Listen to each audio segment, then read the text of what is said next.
Okay, good day, students. So for today, we will be discussing about HTML and the basic structure of it. So first, in our HTML, needed natin nga i-save ang aton nga file as .html. So before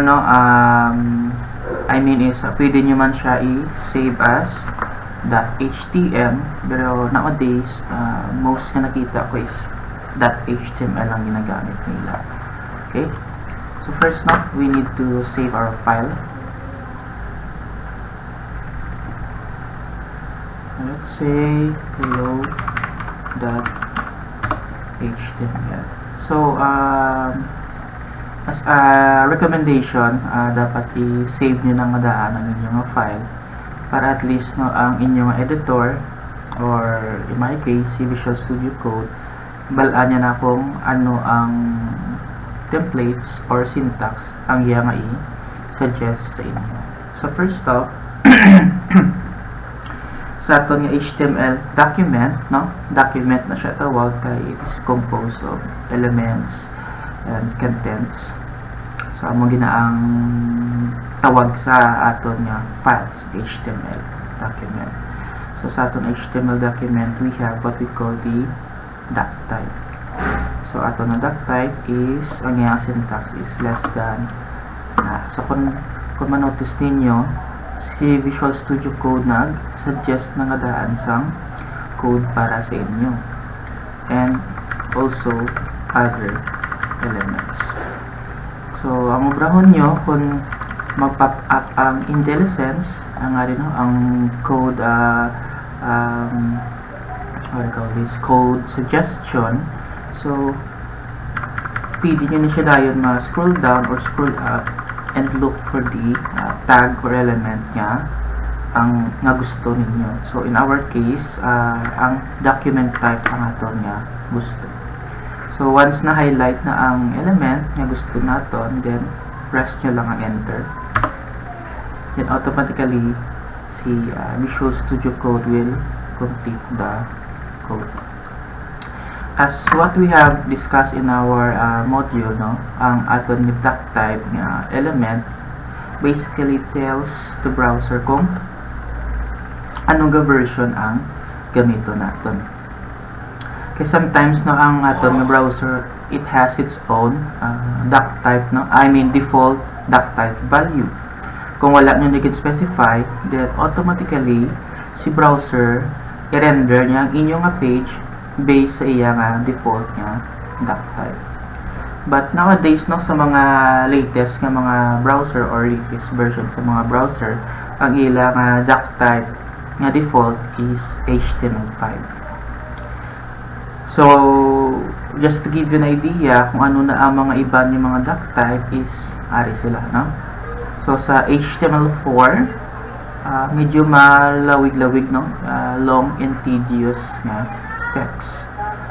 So you will have to, before HTML5, you can either save a copy of this doc type or i-memorize yun siya. So kung ma-notice ninyo doon, medyo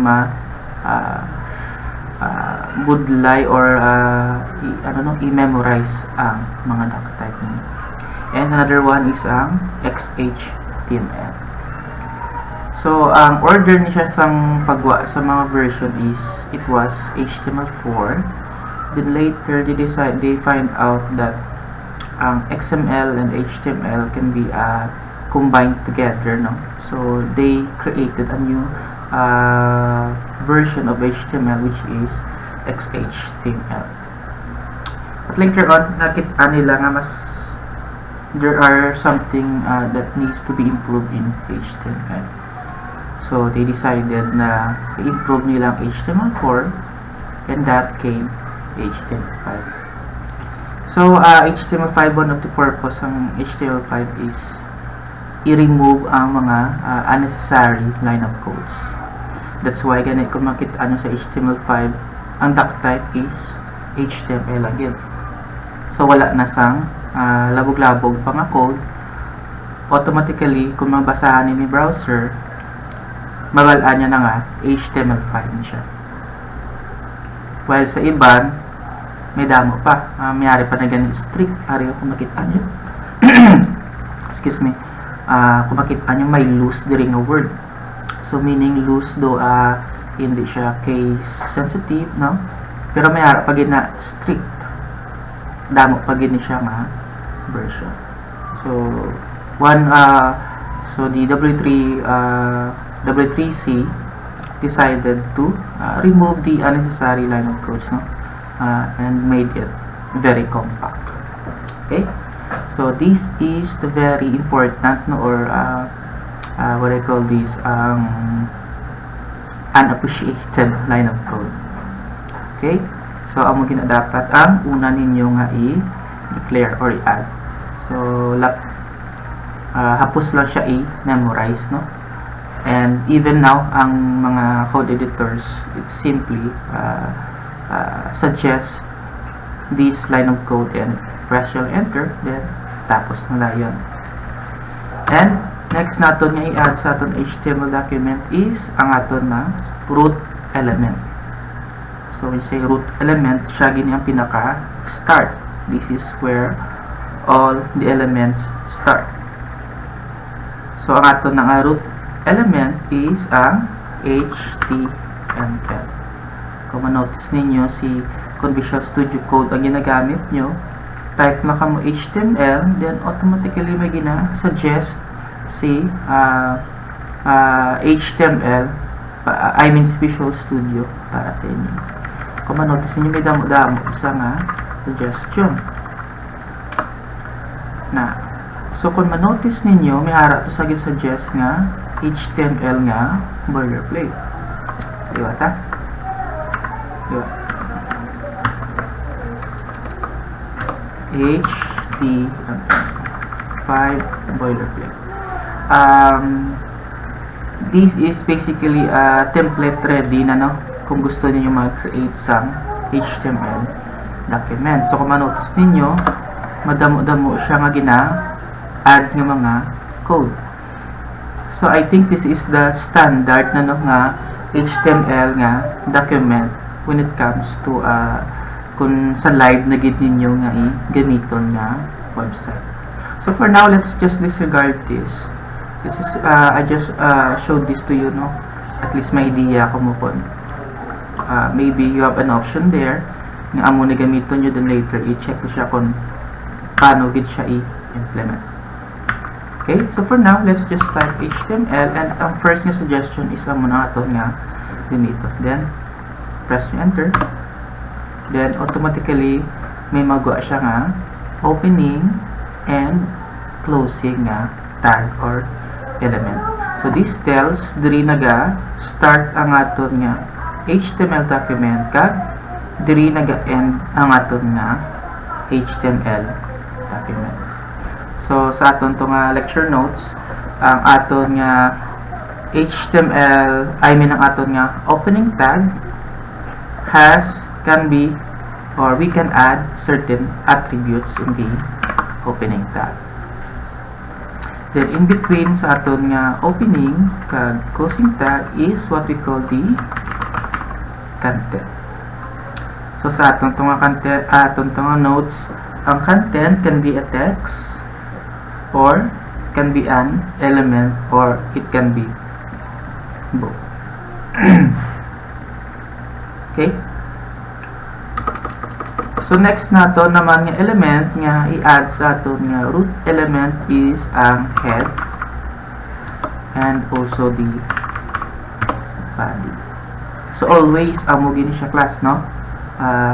It start with HTML followed with head and body. So meaning ang atong HTML is the parent element and head and body are the child elements. Kag si head kag body is the sibling, no? So head and body are sibling elements.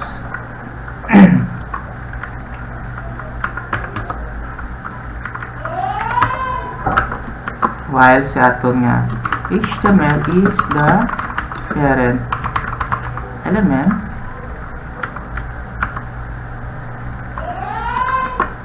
head and body are the child element of HTML. So may amo na siya, no? May mga amo na nga mga term. These can be used later on, no? May ara kita, I'll be using these terms later on, no? Sa aton nga mga further nga mga topics.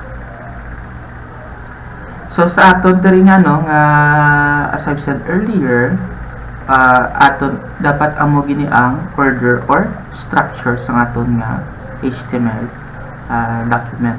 So hindi pwede nga other elements will be added as a child element of HTML. Hindi pwede. So dapat ang child element lang gid ni HTML is either head or body. Then what comes after that, so diri na kamo dayon pangbutang sa head or body. But there are elements nga pwede kay body ibutang kag hindi pwede kay head ibutang. So later na pakita sa inyo. And right now, no, an example of that is ang title nga element. So ang title nga element ni siya, hindi mo ni siya mabutang sa aton nga body element. Dili lang gid na belong ang title sa head nga element.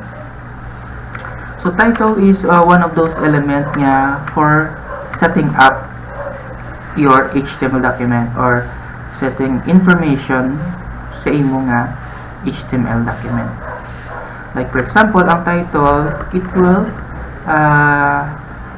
assign a text sa title bar sa imo nga browser. Like for example, welcome to my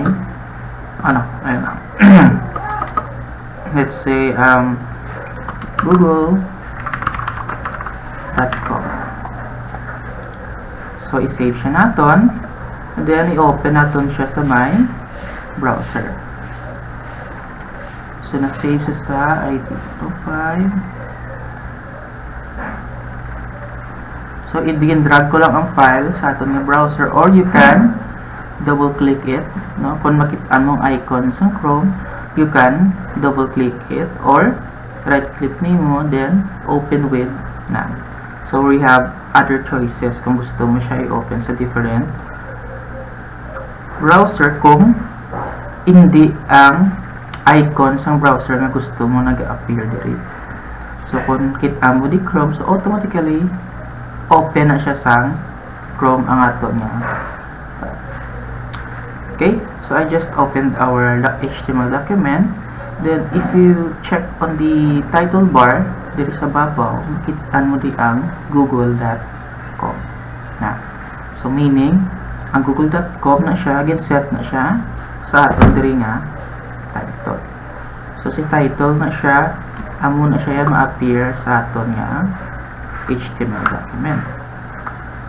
I mean sa aton nga title bar. The next naman niya, sa body naman niya, whatever you add here will appear in the browser's presentation area. There is a presentation area. So kung ano mo din ginabutang mo, makuha na siya. So, let's say, mano kita sa page 1. So heading naton. Say what natin. Welcome to my site. Then save. Para ma-view natin liwat ang content, kung ma-notice nyo wala siya ga-appear, that is because ang aton nga kung check natin ang code sa aton HTML document, nag-refresh siya, no? Magamit kita sa developer tool.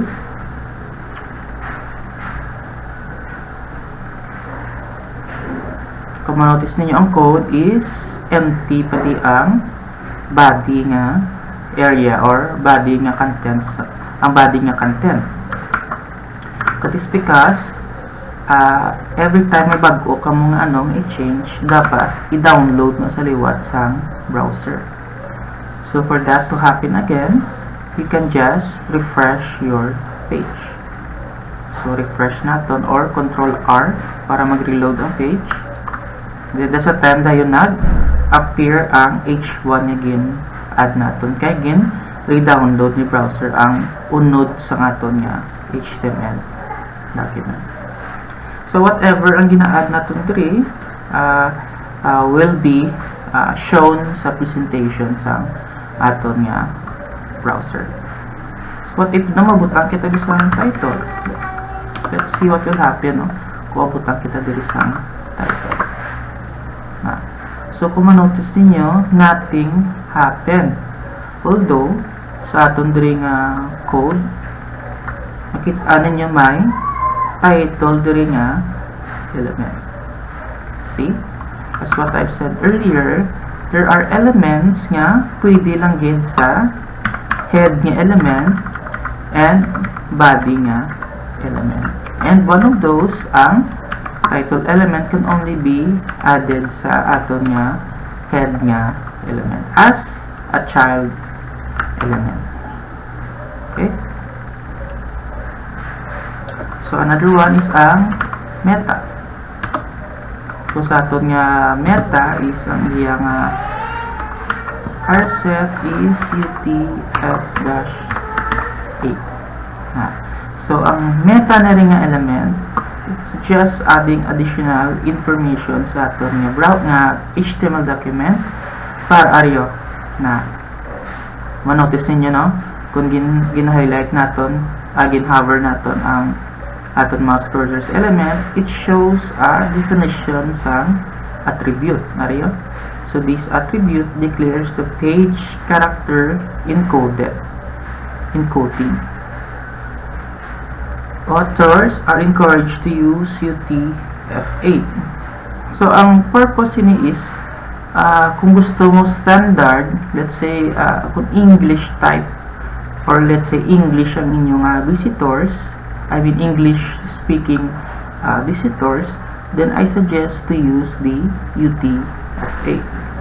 Kaya may hara cases ng inyong users or visitors are Chinese, Japanese, Arabic, and so on. So sa ila na yung language, you have to use a separate type of character set encoding para mag-display ang language sa ila nga browser. Okay? So for now, just use the UTF-8 nga character set. Okay? So sa head naman niya, ang aton diri nga element is the H1. So again sa aton diri nga syntax sa aton nga HTML element should start with an H1 and must end with a closing tag nga H1 man. So dapat pair siya. Hindi pwede nga amo ni let's say may span kita diri kita ma H1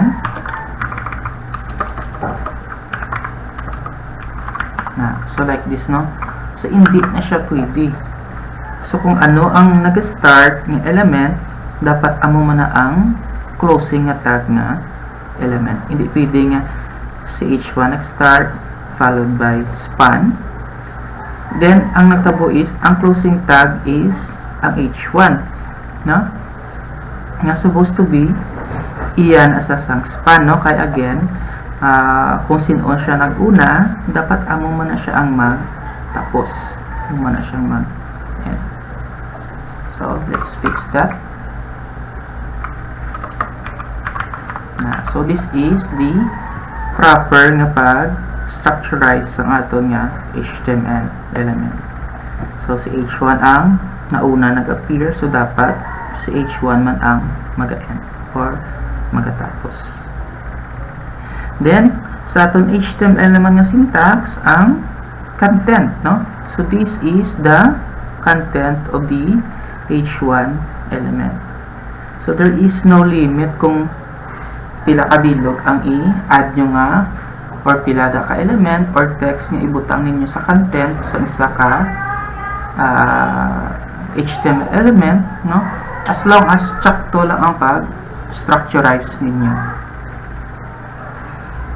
So it can be a plain text, or it can be another HTML element, or it can be both, no?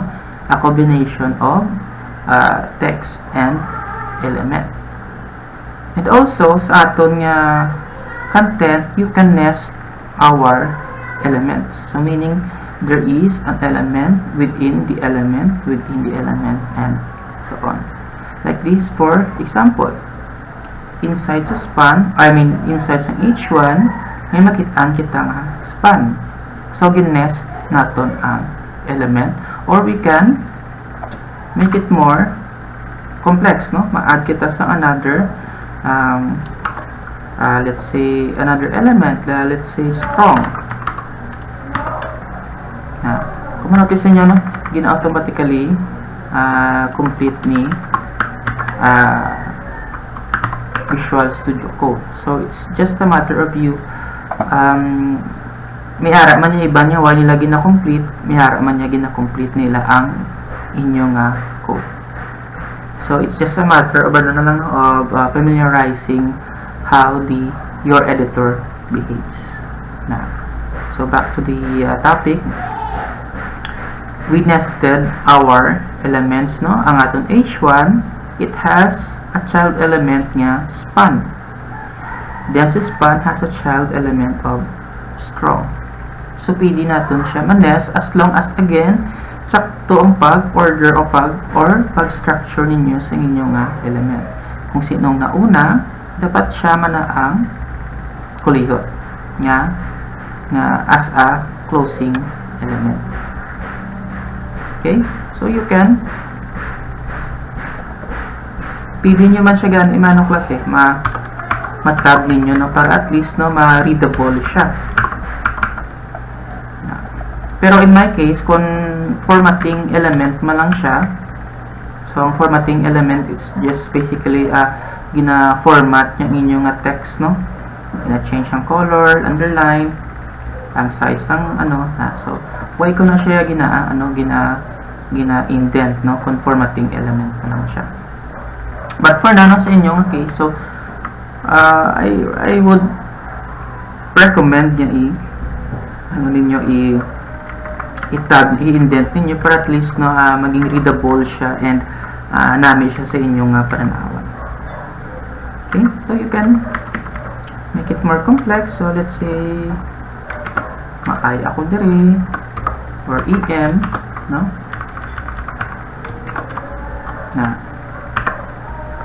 So pwede gid nga very complex ang inyong HTML elements. So like this, no? So let's try to see kung anong iya nga itsura.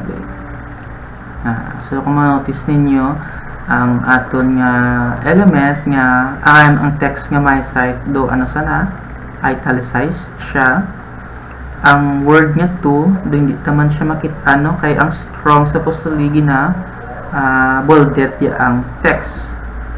Pero since ang aton nga H1 element by default bolded na siya nga daan, so hindi siya gawa makita ang iya nga changes sa aton nga to nga word.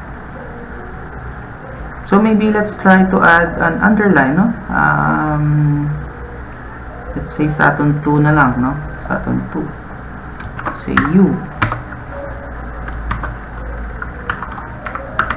So save, refresh na. So makitaan ka mo diri nga underline.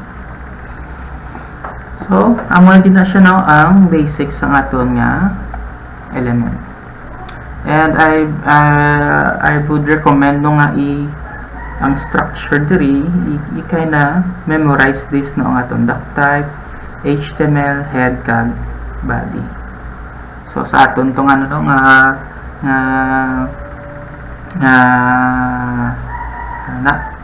nga module, so ara to siya no ang aton nga basic nga structure sa aton nga element.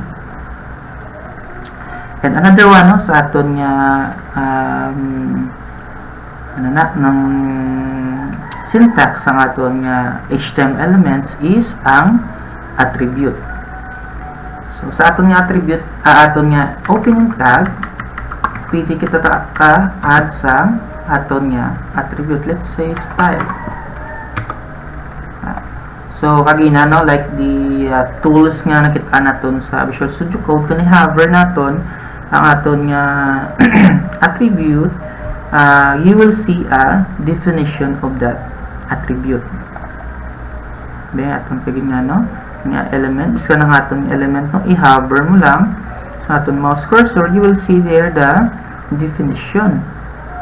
And kung i-click mo na siya ang MDN, so MDN stands for Mozilla Developer Network. So pag-click mo na siya, copy ta lang. Copy ko to ang URL, then paste. So it will show you the definition or a more detail of that element. So I suggest, no, you try to visit there sa developer network sang Mozilla, no. So si Mozilla, sila ni siya ang nag-develop sang Firefox nga browser. So we'll see more. So you will see a detailed information about that element. Now back sa aton diri nga attribute. So space lang kamo, after sang space, then you can add the attribute, no. So there is ang attribute name is style, and it should have the equal operator and followed with a double quote. So kung ma-add pagid kamo sa another nga attribute, so space lang kamo, and one of the attribute is ID. So kung i-hover mo man ang ID, you will see there the definitions, a unique identifier. So this tells, no, kung makilala mo gid siya ang isa ka element uniquely. Kung gusto, maybe later on sa imong JavaScript or sa aton nga server-side scripting language, the ID attribute will be useful. Kung magdugang kapag sa other attribute, so space ka lang, then the other attribute is, I want you to know, is ang class. So ang class naman niya later on sa ID kag class, no, it can be used sa CSS naman para ma-identify nyo ang amoni nga element ang H1, ang specific nga H1 nga element yan eh. Okay, maybe later ang amoni nga certain element gusto mo ang iya nga color nga text is red, and the rest of the H1 is not. Pili na sa. So this is how you add an attribute. Only sa opening tag lang kita, ha, sa aton tong lecture notes, opening tag lang gid ang pwede naton mabutangan sang attribute, hindi sa may closing tag. Hindi ka muda ka tang sang attribute. So may error ka muda karon may makitaan. So pakita ako karon kung paano mag-debug sang aton nga HTML document. So again, no, so for now, no, let's, or maybe main heading na, let's say ma-add kita sang value sa aton nga ID, then sa class maybe headings. So ang kinalain lang ni ID is unique gid siya dapat, only one element may ara amo ni nga value. Okay, so you can let's say may H1 kapag ito, no, then ma-add ka sang ID. So kung sa ID dapat isa lang gid ka element ang may amo ni nga value, hindi pwede sa another element may main heading kapag ito. Although for now sa HTML kag CSS duway na siya gawa problema, pero magka-problema ka mo later on kung sa JavaScript na. So what you're doing here is basically may error ka mo di kay nag-duplicate ang inyong ID. So hindi pwede nga may main heading kasi isa ka element, then another element may main heading. So dapat 1 lang yun. As what it says, a unique identifier. Say man sa inyo nga student ID, dapat why na siya parehas. You will be identified by your student ID. Diba la? Kung pamangkuton ka, or sa database na siya pangitaon imo nga ngalan, there are some cases nga may kaparehas kang ngalan. Pero kung sa student ID, wala ka gid na niya parehas. So dasig ka ma-identify kung sa imo nga student ID. So same man na sa dire sa aton nga ID nga attribute. So you will have to change this into something else, no, na dapat hindi siya magparehas sa kung may ara na nag-exist nga value. Let's say be second heading. So this is fine, okay? Wala sang parehas. The next naman is ang class. So si class naman niya is basically used to group your elements. So pwede siya nga may magkaparehas nga value.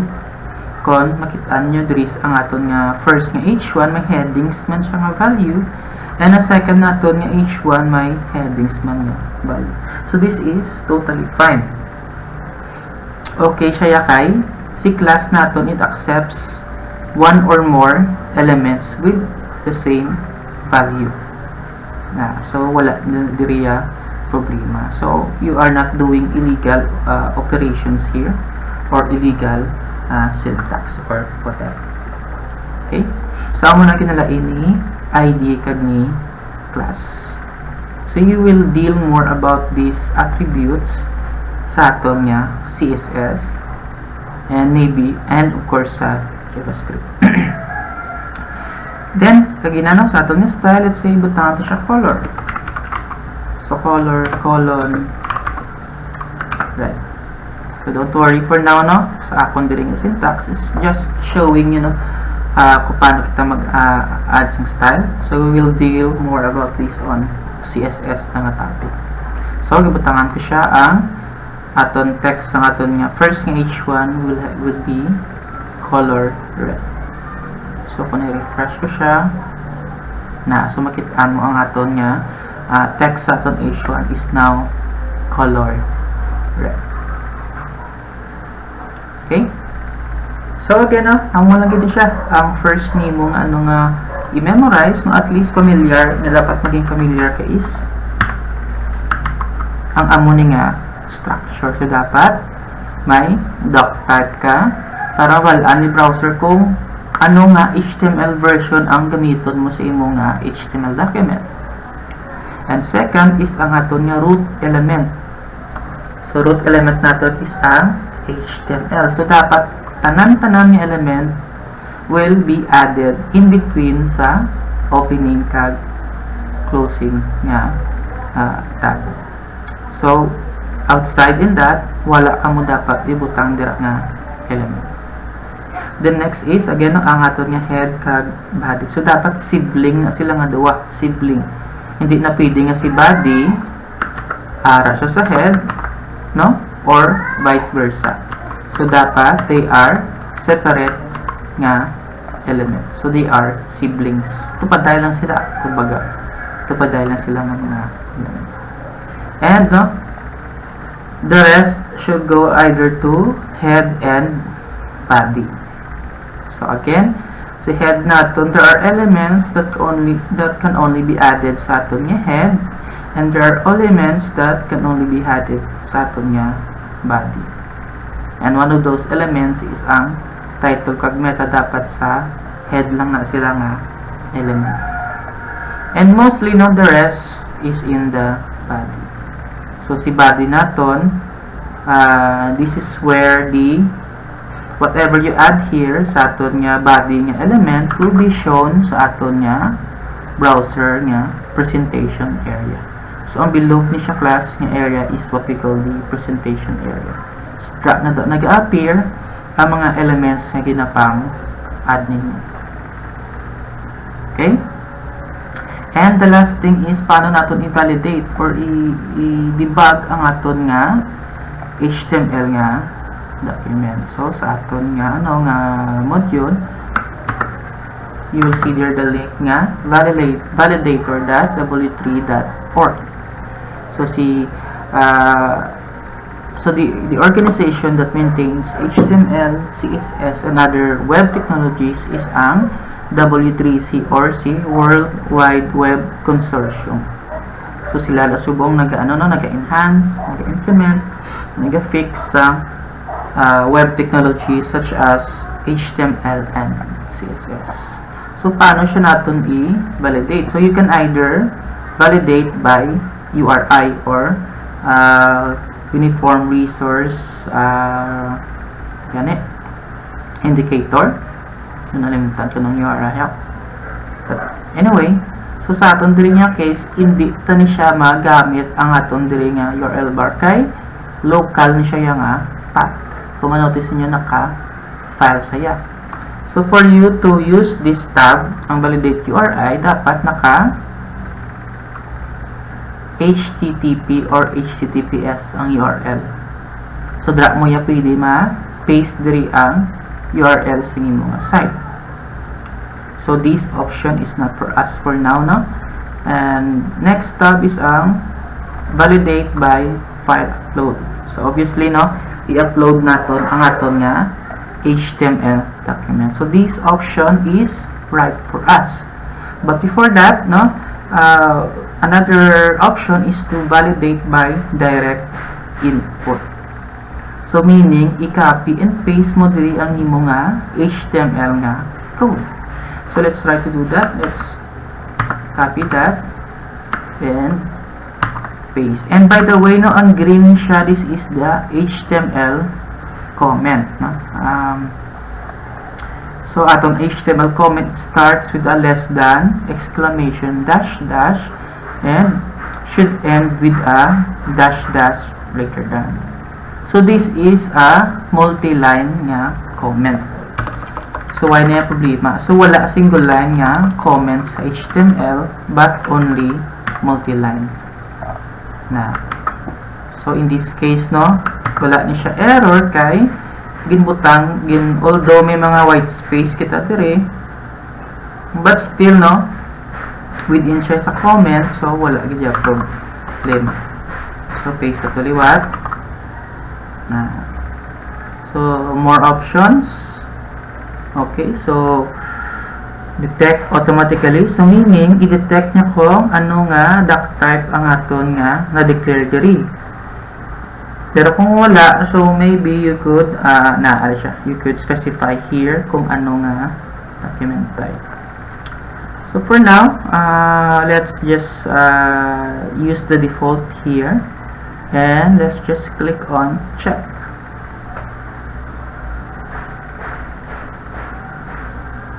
Okay, so sa dalawang warning, consider adding a lang attribute to the HTML nga element. Yes, no? So lang is for language.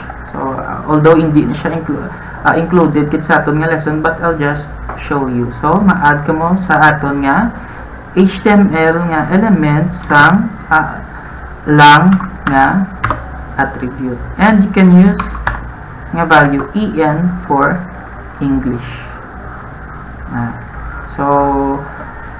You can just check this on Google on what are the other values ng aton nga lang nga attribute, but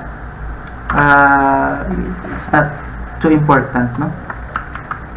Kung makita nyo, warning lang gano'n, so hindi man siya importante. Kaya by default, English na siya ang ginagamit. So again, paste natin to, then check natin.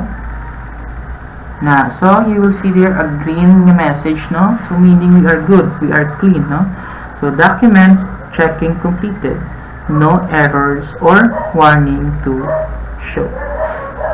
So amo na siya, no?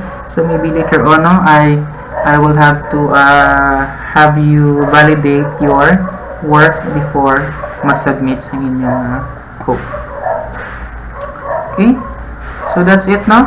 We have covered the basic HTML structure, the attributes, the head and body, several elements, and the validator for your HTML document. Okay, so that's it for now. I will see you again on the next step.